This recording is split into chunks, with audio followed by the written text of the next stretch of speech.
صلی اللہ علیہ وسلم کا ایک فرمان ہے مصنف عبد الرزاق میں، یہ حدیث آپ نے آج یاد رکھنی ہے۔ نبی پاک صلی اللہ علیہ وسلم نے فرمایا کسی آدمی کے نماز اور روزے سے متاثر نہ ہونا، پہلے دیکھ لینا کہ وہ امانت دار ہے کہ نہیں۔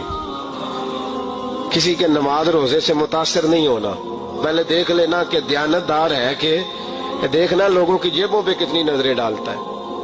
فرمایا بہت سارے نماز روزے والے دھوکے بازی کرتے ہیں، دیانتی نہ کریں، اپنے عہدے کا پاس رکھیں، اپنے منصب کا خیال رکھیں۔ عہدہ جس جگہ آپ موجود ہیں آپ کی ذمہ داری ہے۔ میرے رسول پاک صلی اللہ علیہ وسلم نے فرمایا ہر بندہ تم میں سے نگران ہے، اور جو اس کی رعایا ہے اس کے بارے میں اس نے جواب دینا ہے۔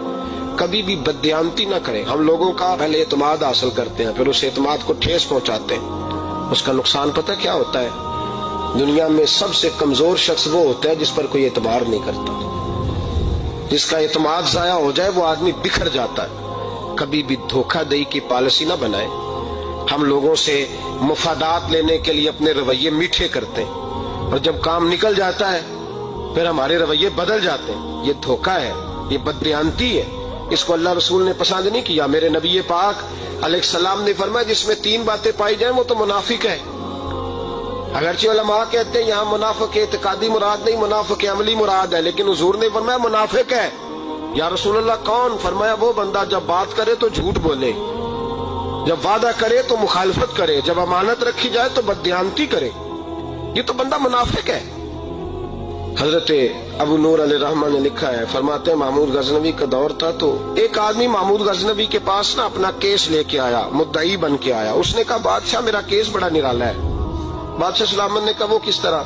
کہنے لگا یہ میرے پاس ایک تھیلی ہے، میں نہ سفر پہ جانے لگا تو یہ تھیلی پوری ہیروں کی بھری ہوئی، فلاں علاقے کے جو قاضی صاحب ہے نا، میں جاتی دفعہ میں کہیں سفر پہ جا رہا تھا تو میں ان کے پاس چھوڑ گیا کہ رستہ لمبا ہے، کہیں کوئی مجھ سے چھین نہ لے، ہیروں کی بھری ہوئی تھی۔ کچھ دنوں کے بعد میں واپس آیا ہوں، قاضی صاحب نے مجھے تھیلی واپس کی ہے تو اس میں ہیروں کی بجائے کھوٹے سکے نکلے۔ اب میں نے قاضی صاحب سے کہا ہے تو قاضی صاحب تو میرے گریبان تک آتے ہیں، وہ کہتے ہیں بتا کہیں سے پھٹی ہے، کھلی ہے؟ وہ جس طرح ٹانکے لگا کے تو نے سی تھی اسی طرح لگے ہوئے ہیں کہ نہیں؟ تو حضور لگے بھی بالکل اسی طرح ہے، نہ پھٹی ہے نہ کھلی ہے۔ اب میں لٹ گیا ہوں، میری کل عمر کی کمائی ضائع ہو گئی، کھوٹے سکے کہاں اور ہیرے کہاں؟ تو مہربانی کریں، اور آپ کی بارگاہ میں اللہ رسول کے نام پر حلف دیتا ہوں کہ میں ہوں بالکل سچا۔ محمود غزنوی کہنے لگے تو جا، تھیلی چھوڑ جا، اور جب میں تجھے بلاؤں گا پھر دوبارہ آنا۔ وہ شخص چلا گیا۔ محمود غزنوی اٹھے، دربار برخاست کیا، لوگوں سے کہنے لگے چلے جاؤ میں 3 دن کے لیے سیر کرنے جا رہا ہوں، 3 دن کے بعد لوٹوں گا۔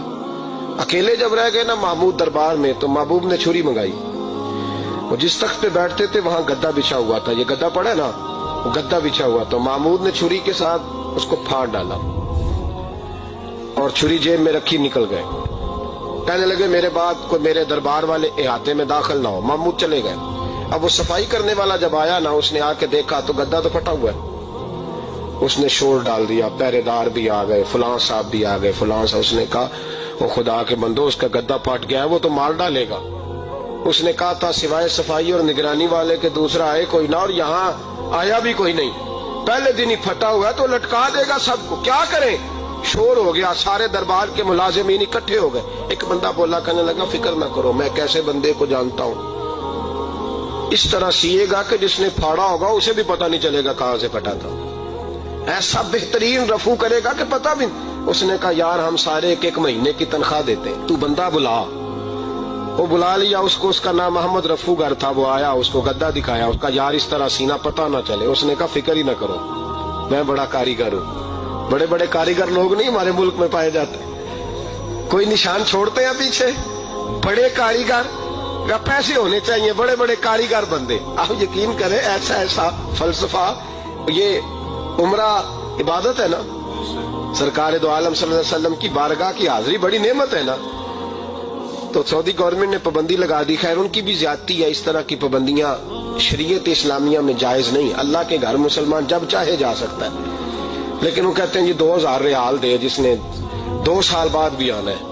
انہوں نے پابندی لگائی تو ہمارے ایجنٹوں نے بھی کئی خاص ٹریننگ حاصل کی ہوئی ہے، پتہ نہیں کہاں سے سیکھ کے آئے، انہوں نے بھی رستہ نکال لیا۔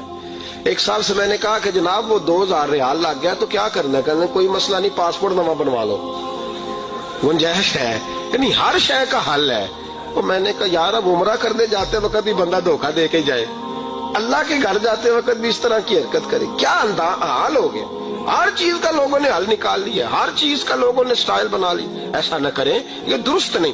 احمد رفو گر کہنے لگا اس طرح سیوں گا کہ پھاڑنے والے کو بھی پتہ نہیں، ان کا پیسے لے یار تو سی دے۔ اس نے سی دی، اگلے شام ہی لا کے بچھا دیا گدا۔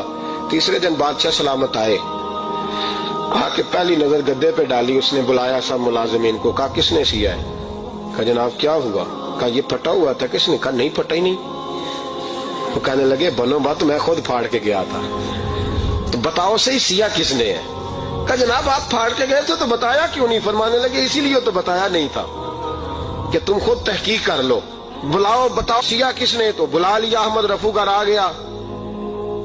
اس کو جب بلا کے سامنے بادشاہ کھڑا کیا، کہا بھئی تو نے سیا ہے؟ کہنے لگا حضور آپ کے سارے ملازم کٹھے ہو کے آئے تھے، میری غلطی کوئی نہیں۔ کہا نہیں یار تو بڑا کاریگر ہے، میں نے اپنے ہاتھ سے پھاڑا تھا پر مجھے بھی نہیں پتا چل رہا کہاں سے پھٹا تھا۔ اچھا یہ بتا یہ تھیلی جو ہے یہ بھی تو نے سی تھی؟ اس نے کہا جی آپ کے خادم کا ہی کارنامہ ہے، وہ فلانے علاقے کے قاضی صاحب آئے تھے، اس میں سے ہیرے نکال کے تو کھوٹے سکے بھرے تھے، تو مجھے بھی تھوڑا سا حصہ ملا تھا۔ محمود نے سارے گواہ بھی اکٹھے کر لیے، ثبوت بھی اکٹھے کر لیے۔ پھر قاضی کو بلایا، پہلے سارے ثبوت اور گواہ کیس حل کر لیا۔ پھر ہمارے ہاں یہ حال ہوتا ہے کہ مدعی 2-3 ہفتے کے بعد خود ہی ہاتھ باندھ جاتا ہے، کہنا تسی میری جان چھڈو، مجرم پھڑو پاوے نہ پڑھو۔ وہ کہتا ہے مجھے معافی دو، میں رہا۔ ظلم ہے نا، ظلم زیادتی ہے کہ جو بیچارہ اتنے سوال مجرم سے نہیں ہوتے جتنے مدعی سے ہوتے ہیں۔ آپ یقین کریں اتنے سوالات ہوتے بیچارہ ہف جاتا ہے۔ یہ طریقہ درست تو نہیں ہے کہ لٹ گیا اور دوسرا طرح طرح کے سوالوں کے جواب دیتا پھرے بیچارہ۔ سارے ثبوت اکٹھے کر کے قاضی صاحب کو بلایا، تنہائی میں لے جا کے محمود غزنوی نے کہا قاضی صاحب آپ سے غلطی ہو گئی، غریب آدمی تھا وہ لٹ گیا ہے، اس نے تو بڑی مشکل سے کچھ ہیرے جمع کیے تھے اور اس کی کل کائنات تھی، تو آپ اس کا مال اسے دے دیں، بات ختم۔ قاضی صاحب کہنے لگے آپ مجھ پہ الزام لگا رہے ہیں، سوال ہی نہیں پیدا ہوتا۔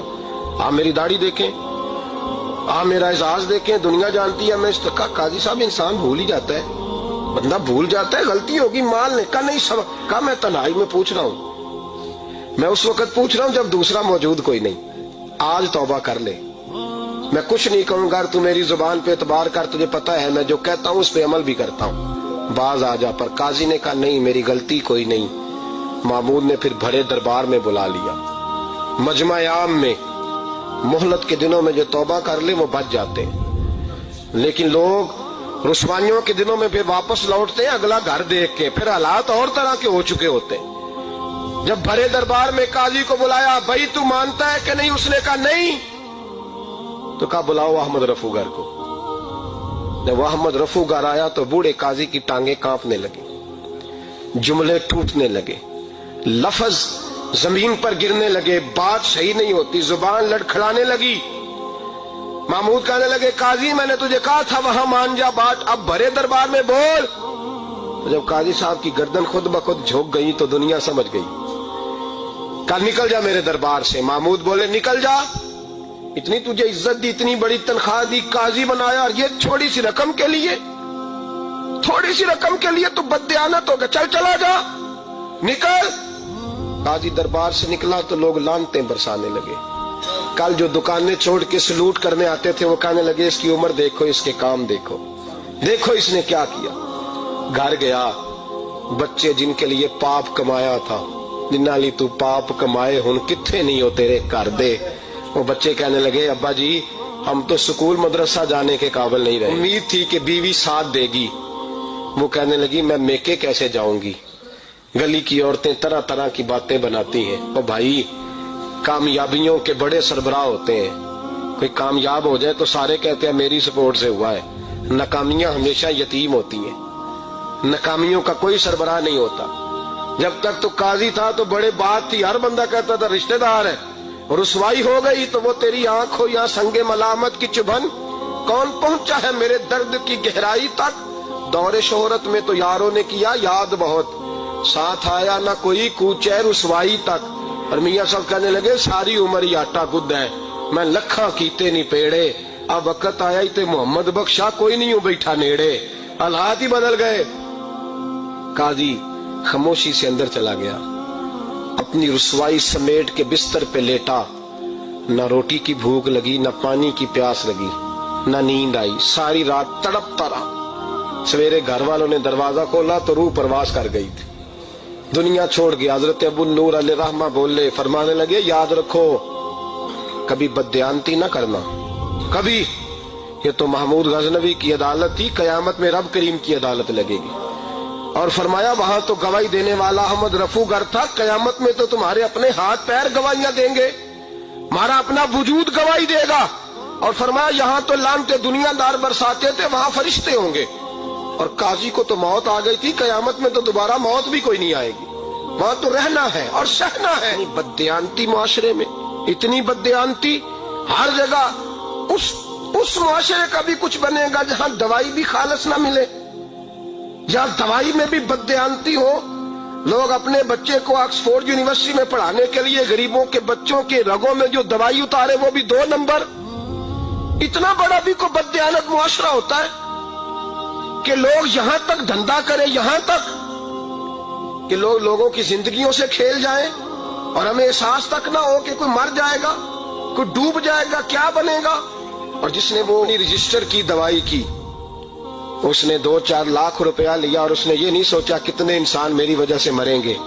قتل صرف یہ تو نہیں ہوتا گولی مار کے مار دینا، لوگوں کی زندگیوں سے لوگ کھیل جاتے ہیں، لوگ تباہی کر جاتے ہیں، لیکن بددیانتی سے باز نہیں آتے۔ میرے رسول پاک علیہ السلام کے غلاموں، نبی پاک صلی اللہ علیہ وسلم نے ذرا سی بددیانتی، اور صحابہ کا یہ مزاج تھا، اتنی سی بھی کبھی ان سے غلطی ہوتی تو تڑپ